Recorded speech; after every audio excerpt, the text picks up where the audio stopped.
नमस्ते बच्चों, कैसे हो आप। तो आज हम पढ़ने वाले UKG Hindi subject. Open your text book, page number 25। औषधन की औषधि। कहानी औषधन की औषधि बच्चों को पढ़कर सुनाइए। आज हम कौन सी कहानी पढ़ने वाले हैं? औषधन की औषधि। तो चलो कहानी सुनते हैं। ओसालपुर के गांव में एक ज्ञानी औरत रहती थी। उसे औषधि बनाने का ज्ञान था। एक ओसालपुर, ओ से क्या होता है? ओसालपुर, ओ से ओसालपुर। ओसालपुर के गांव में एक ज्ञानी औरत, ज्ञानी यानी बुद्धिमान, होशियार औरत रहती थी। उसे औषधि बनाने का ज्ञान था। उसे क्या था? औषधि बनाने का हुनर था। वह रोज सुबह उठकर ओढ़नी ओढ़कर जंगल की ओर चली जाती थी। वो क्या करती? रोज सुबह जल्दी उठती, अपनी ओढ़नी ओढ़ लेती थी। ओ से ओढ़नी क्या होता है? ओ से ओढ़नी, ओढ़नी ओढ़कर, ओ से ओढ़नी, ओढ़नी ओढ़कर जंगल की ओर चली जाती थी। ओस से भरी पत्तियों को तोड़कर घर ले आती थी। ओस यानी क्या? ठंडी में जो ओस पड़ती है ना, हम उसे मराठी में क्या कहते हैं? ओस को दव बिंदु। ओ से क्या होता है? ओस, ओ से ओस। वो क्या करती? रोज सुबह उठती और ओस से भरी पत्तियां तोड़कर ले आती थी। ओस से भरी पत्तियों को ओखली में डाल देती और पीसकर औषधि बनाती। वही तो गांव का औषधालय चलाती थी। फिर क्या, वो जो औरत थी वो सुबह उठकर कहाँ जाती थी? जंगल में। किस लिए? उससे भरी पत्तियां तोड़कर लाने के लिए। फिर वो जो उससे भरी क्या पत्तियां घर तोड़कर लाती, उसको क्या करती? ओसे ओखली, ओसे क्या होता है?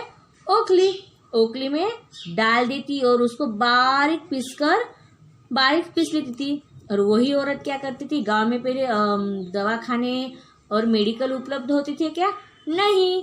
तो वो जो औरत थी वो क्या करती थी? अपने गांव का औषधालय चलाती थी। गांव में कोई बीमार होता तो वह उनका इलाज करती। सब उसे औषधन दीदी कहकर बुलाते। गांव में अगर कोई बीमार हो जाता, हम क्या करते? अगर हम बीमार पड़ गए तो कहाँ जाते हैं? अस्पताल में। कहाँ जाते हैं? अस्पताल में। लेकिन पहले के जमाने में अस्पताल हुआ करते थे क्या? नहीं। तो फिर गांव में अगर कोई बीमार पड़ता तो सब कहाँ जाते थे? वो जो औरत थी जो औषध बनाती थी वह उनके यहाँ जाते थे। तो फिर सब लोग उसे कैसे बुलाते थे? औषधन दीदी। ऐसे गांव वाले क्या करते थे? औषधन दीदी कह के पुकारते थे। जब भी कोई बीमार होता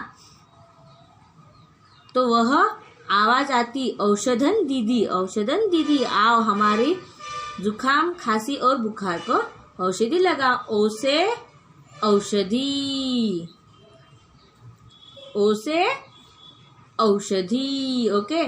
तो फिर क्या कहते थे? जब कोई गांव में बीमार पड़ता, किसी को सर्दी हो जाती, किसी को जुकाम, किसी को बुखार, खांसी। बुखार यानी क्या होता है? फीवर, ताप। आपल्या मराठीत काय म्हणतात? ताप। हाँ, तो अगर किसी को बुखार आ जाता, किसी को सर्दी खांसी हो जाती, जुकाम हो जाता, तो सब क्या करते?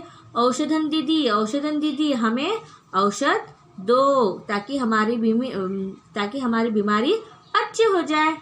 औषधन दीदी उन्हें समझाती, औषधि तो मैं हूँ लाई, लेकिन स्वस्थ रहने के लिए पौष्टिक भोजन और कसरत भी जरूरी है भाई। और हाँ, इसके साथ साथ तुम सब मिलकर रखो आसपास की सफाई। फिर औषधन दीदी क्या कहती थी उन सब लोगों को? औषध तो मैं लाई हूँ, लेकिन उसके लिए आप लोगों को क्या करना होगा? पौष्टिक खाना खाना पड़ेगा, पौष्टिक भोजन करना पड़ेगा। ये भी क्या है? जरूरी है भाई। सबको बताती थी पौष्टिक खाना भी खाना जरूरी है भाई।